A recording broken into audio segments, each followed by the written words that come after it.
desk is covered in unfinished tasks. Your eyes flick between 17 browser tabs, 43 unread emails, and the merciless tick of the clock. It's been 6 hours straight, but nothing meaningful has moved forward. You push harder, grip the mouse tighter, force your exhausted mind like a clenched fist trying to squeeze water. The harder you squeeze, the more everything slips through your fingers. Your back aches, your eyes burn, your thoughts scatter like frightened birds. And then something breaks inside you. You surrender. 30 minutes of absolute uselessness, sitting there like a broken machine. No notifications, no stimulation, no desperate attempts to be productive. Just you, staring at nothing, feeling like the laziest person alive. When you return, energy flows like water from a newly opened dam. Ideas arrive effortlessly, as if they'd been waiting patiently outside your consciousness. What seemed impossible 30 minutes ago now feels inevitable. What happened in that pause is the secret no productivity guru will ever tell you. We'll get there. Onward, thinkers. My name is Mr. Halvig, and you're watching The Rational Wise. We've been trained to worship productivity like a false god. Every app promises efficiency. Every tool screams optimization. Every piece of advice demands the same relentless mantra: do more, do faster, do better. We've built an entire culture around the myth that human minds should operate like perfectly tuned machines. But Carl Jung warned of a darker truth. When you fight the psyche like it's a machine that needs fixing, it doesn't just resist, it rebels. It shuts down creativity. It blocks insight. It transforms your natural genius into anxious, scattered chaos. Here's what they don't want you to know. Rest isn't wasted time. It's not laziness disguised as self-care. It's not an indulgence for people who lack discipline. Rest is the very source of your deepest, most effortless productivity.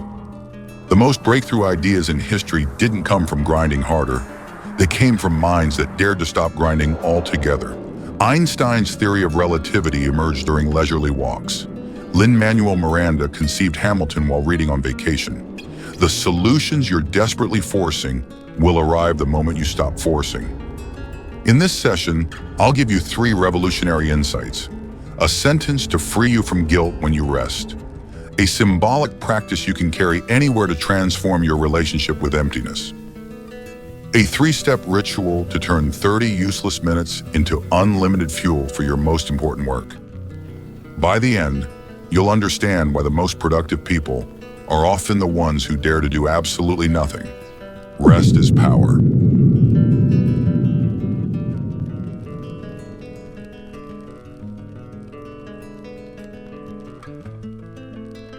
Jung often said something that sounds like heresy in our productivity-obsessed culture. The soul needs its useless hours, not productive hours, not optimized hours, useless hours. Why? Because anxiety and mental exhaustion don't just thrive on overwork, they're created by it.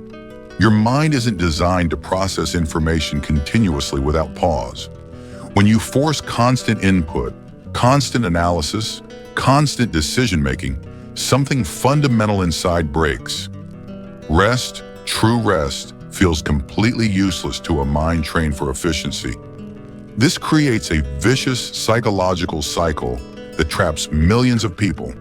The more exhausted you become, the more you force yourself to work. The more you force, the less you actually accomplish. The less you accomplish, the more guilty you feel about taking breaks. The guilt drives you to work even harder, which exhausts you further.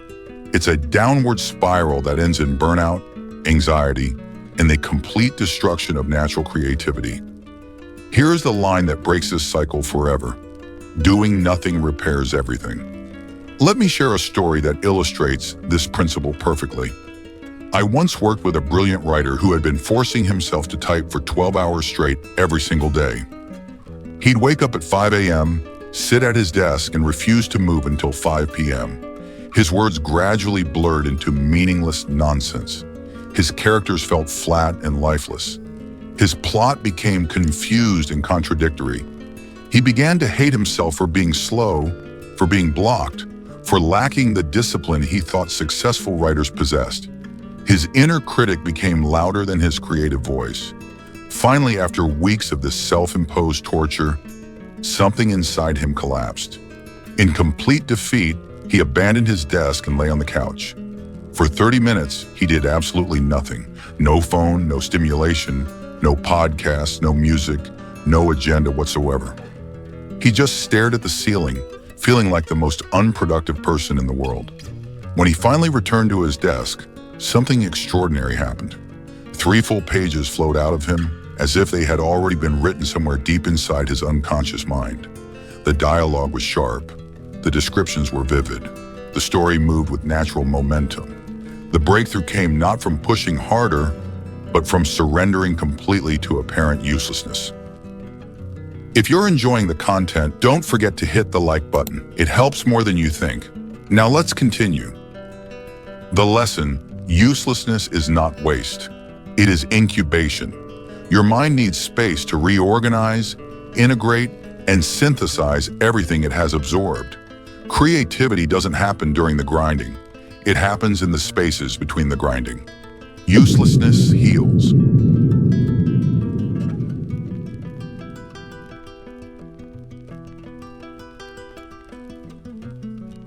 Productivity culture burns us out because it programs us to see ourselves as machines. Machines are supposed to run continuously at maximum efficiency. When machines stop, they're broken, malfunctioning, in need of repair.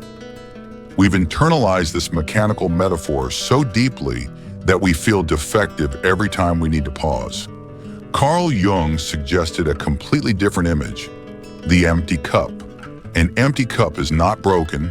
An empty cup is not malfunctioning. An empty cup is perfectly ready to receive whatever comes next. It represents potential, openness, and the wisdom of strategic emptiness. Here is the insider line that will change how you think about rest forever. I am the cup, not the engine.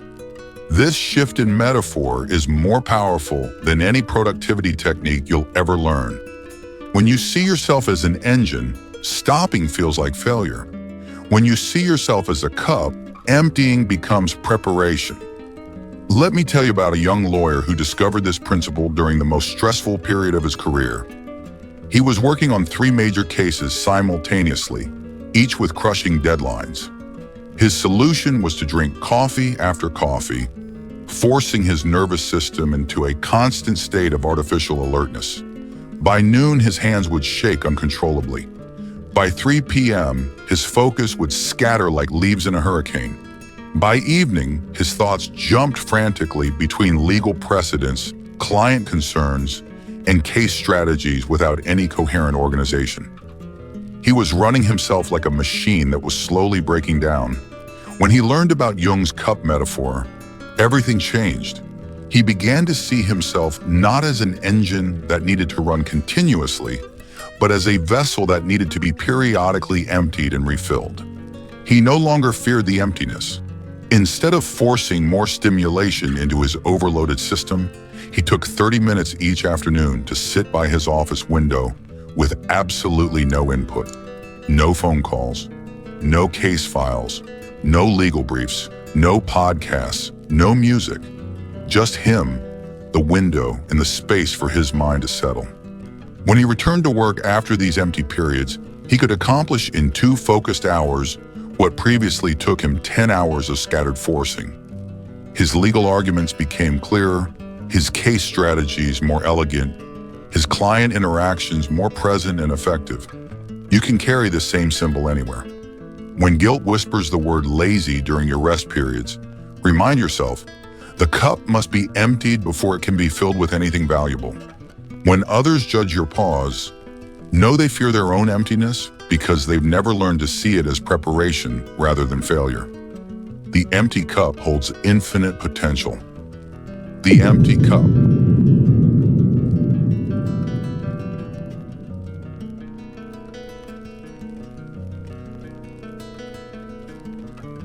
Awareness without action dissolves. You can name the shadow, You can switch the symbol. But if you never create a space where your nervous system can actually reset, everything slips away the moment real pressure arrives. That's why Jung insisted on ritual, not theory, not clever phrases, but embodied pauses that force the psyche to reorganize itself. And the pause he prescribed was radical in its simplicity: 30 minutes of deliberate uselessness. Most people misunderstand rest. They think they're resting when they scroll, when they binge a show, when they let YouTube autoplay take them somewhere new. But that isn't rest. That's swapping one flood of stimulation for another. Your brain is still decoding, still processing, still spinning. True rest is absence, silence, emptiness, and that terrifies us.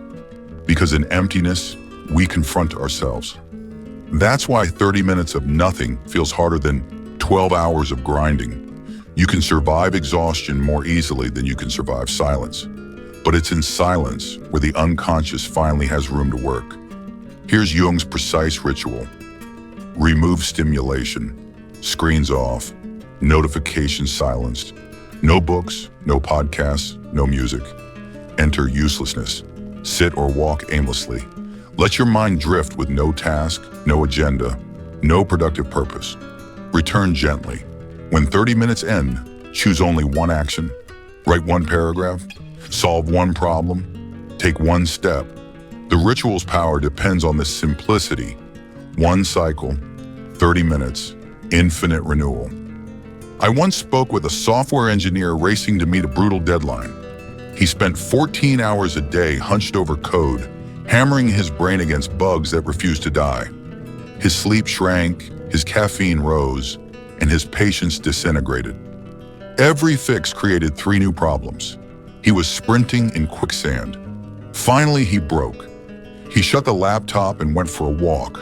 No headphones, no podcasts, no audiobooks, no agenda. Just him and the sidewalk. For the first 10 minutes, guilt screamed at him. You're wasting time. You'll fall behind. You're failing. By the 20th minute, the screaming softened into silence. By the 30th, he felt clarity forming like mist condensing into water. He hurried back to his desk, opened the code, and in 1 hour solved the bug he had wrestled with for 2 weeks. That solution didn't appear because he worked harder. It appeared because he stopped working long enough for his unconscious mind to deliver what it had already prepared. Another story, a professional athlete, obsessed with training, believed every minute spent resting was weakness. He pushed until his body cracked, injuries, fatigue, declining performance. His coach forced him into 30 minutes of stillness each day. No drills, no screens, not even stretching.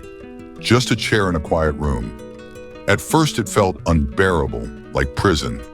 But after a month, he noticed something impossible to deny. He was faster, sharper, stronger, because of the useless half hour he once despised. The pause restored what effort alone could never create. To amplify this ritual, Jung recommended 3 enhancements. Anchor word. Repeat a single word on each exhale. Safe, empty, open. Over time, the word itself becomes a doorway into calm. Body signal. Every 10 minutes, adjust posture, roll your shoulders, lift your chin, open your chest. Teach your body, I am not prey, I am present. Exit gate. At the end, commit to a single small action, not 10, 1. That's how rest transforms into momentum. Think of the ritual as a reset button for your entire nervous system. Just as a frozen computer doesn't need a new operating system, it just needs to restart. Your psyche doesn't always need more effort. It needs space. 30 minutes may sound indulgent, but compare it to the hours you waste in scattered forcing, half working, half distracted. Half a day evaporates in that fog. Half an hour of emptiness rescues it. One man told me, the ritual didn't just recharge me. It proved I wasn't broken. I was simply unemptied. That's the essence. The ritual isn't about breathing or silence alone. It's about reclaiming the right to pause without guilt. It's about trusting that your unconscious will finish the work if you stop getting in its way. So when your desk drowns in tasks, when your thoughts scatter, when your body feels like a clenched fist, don't push harder. Protect 30 useless minutes. Empty the cup and watch as energy, clarity, and momentum return like water breaking through a dam. The 30-minute reset.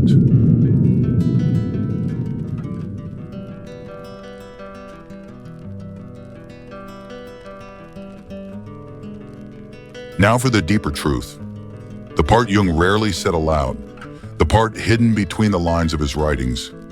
These three pillars, embracing uselessness, adopting the empty cup, and practicing the 30-minute reset, are not productivity hacks. They are not tricks for squeezing more output out of a tired body. They are a way of returning to your own unconscious, the wellspring of your most original thought. You've been told all your life that productivity is about force, push harder, sleep less, add another tool, another app, another system. But Jung saw the damage this mentality created. People who could check every box on a to-do list but had no connection to their own inner life. They were efficient but hollow, busy but lost. The unconscious is not an enemy. It is not laziness. It is the hidden workshop where your mind assembles meaning while you aren't looking. It connects fragments you've gathered, reshapes scattered impressions into patterns, and hands you solutions that conscious effort could never build. But it only does this when you give it space, silence, emptiness, pause. That's why 30 minutes of uselessness feels like betrayal to your conscious mind, but liberation to your unconscious, to the part of you that still dreams, that still creates, that still knows. Think back to the greatest breakthroughs in human history. Newton watching an apple fall, Darwin staring at finches, writers, scientists, leaders, all of them credit moments of wandering, silence, pause. They weren't superhuman. They simply had the courage to be useless long enough for their unconscious to finish the work. And that is the secret productivity gurus never admit. The real engine of genius is not conscious effort, but unconscious integration. Jung believed that when you strip life of these pauses, you commit violence against the psyche. You force yourself to live like an engine, always on, always grinding, until one day the engine seizes. That is burnout. That is collapse. That is the cost of worshiping productivity without honoring uselessness. Now return to the opening scene, the cluttered desk, the 17 tabs, the 43 emails, the merciless clock, your eyes burning, your back aching, your thoughts scattering like birds into a storm. Remember the clenched fist trying to squeeze water that would only slip away. But this time, picture something different. Instead of pushing harder, you lean back. You whisper the truth. Doing nothing repairs everything. You remind yourself you are not an engine. You are a cup, and it must be emptied before it can be filled. You honor 30 minutes of uselessness not as failure, but as the most important work of your day. And when you return to the same desk, the stone in your chest is gone. The dam inside has broken open. What seemed impossible now flows naturally. What was chaos now arranges itself into order. Not because the world changed, but because you did. This is the paradox Jung uncovered. Sometimes the fastest path forward is to stop moving. Sometimes the most productive act is to be useless. Sometimes the only way to create is to clear space for creation to arrive. So the next time your mind screams at you to push, remember the stone, remember the empty cup, remember the ritual, and dare to be useless, long enough for your unconscious to remind you what you're really capable of.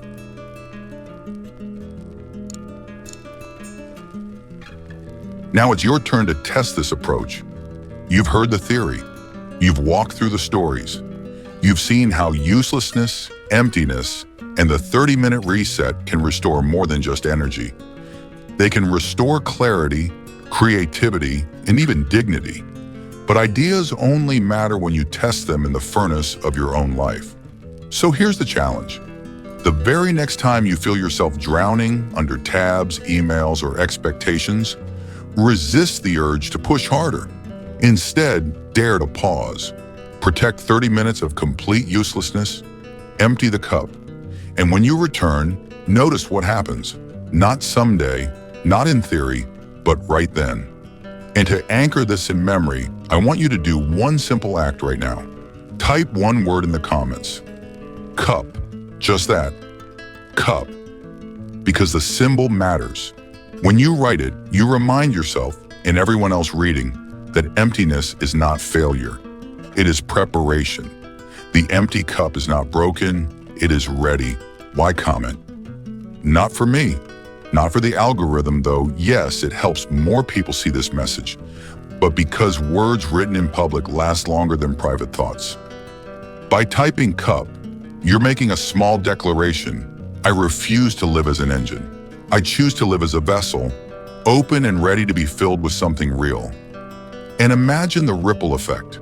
Someone scrolling through the comments sees dozens, maybe hundreds of people writing cup. It becomes a collective reminder that there is power in emptiness, that you are not alone in resisting the cult of constant productivity, that there is a community quietly reclaiming rest as fuel, not weakness. Think of this not as the end of a video, but the beginning of a loop. Every time you face exhaustion, you'll recall the pillars, the whisper, the empty cup, the ritual, and by repeating them, you'll etch them into muscle memory until rest becomes not guilt, but instinct. That's when transformation stops being a concept and becomes a habit. Let me know what you think in the comments. I read every single one. And of course, subscribe for more high-value content. Onward, thinkers.